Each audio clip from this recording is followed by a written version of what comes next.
you ever felt like you've been lost in a crowd or that your voice wasn't being heard? I want you all to leave today knowing that you're important.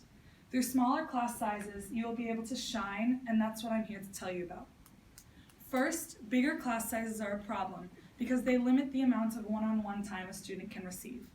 Second, bigger class sizes are a problem because they don't allow for individualization of material. And finally, bigger class sizes are a problem that can be solved by breaking down into smaller class sizes. So first, bigger class sizes are a problem because they limit the amount of one-on-one time each student can receive.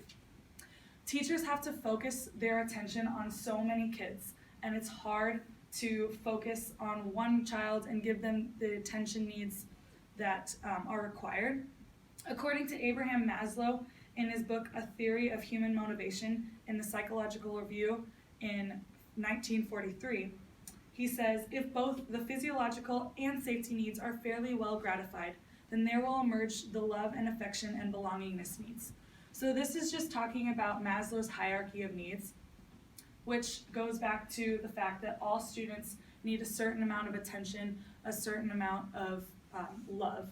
And if the teachers are not allowed to focus their attention and give the students the attention that they need, then the students aren't going to be able to develop properly.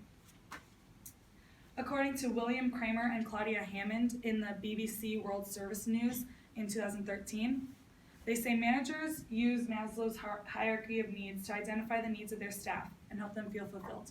So this is just another take on Maslow's hierarchy.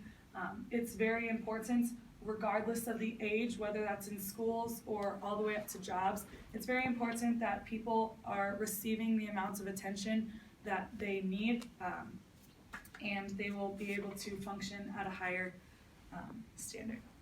So, second, bigger class sizes are a problem because they don't allow for individualization of material.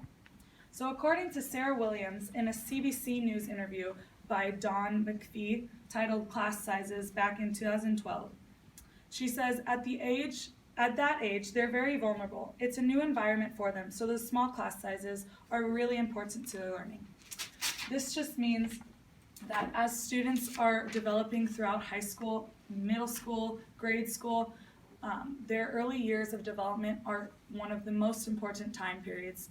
Their brains are still developing, and the amount of material and love and affection that they get is helps them develop properly.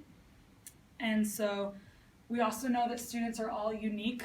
All students learn at different paces. Some students need different needs than others, and so it's very important that that teachers are in tune to that and that they are able to help give the students what they need. So finally, bigger class sizes are a problem that can be solved by breaking down into smaller class sizes.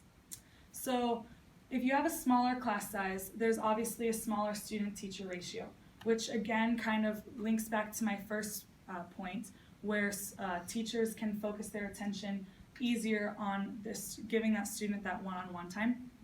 If there's less students in the classroom, the teacher doesn't have to be pulled in so many different ways.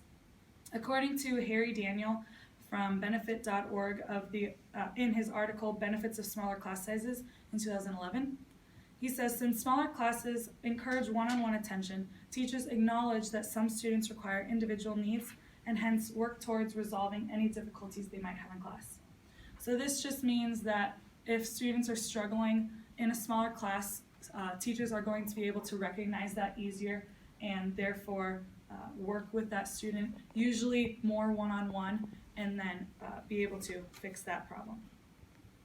This also creates better student-teacher relationships. When you have a smaller class size, you're able to relate to your students a lot better.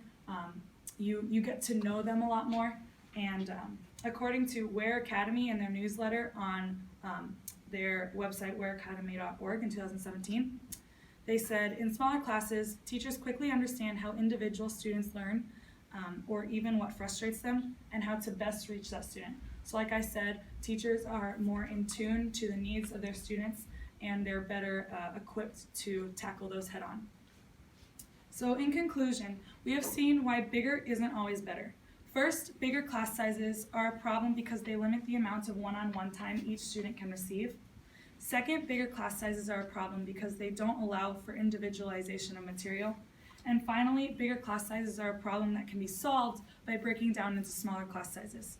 So as you are all registering for classes next semester, remember to choose smaller subsections if at all possible.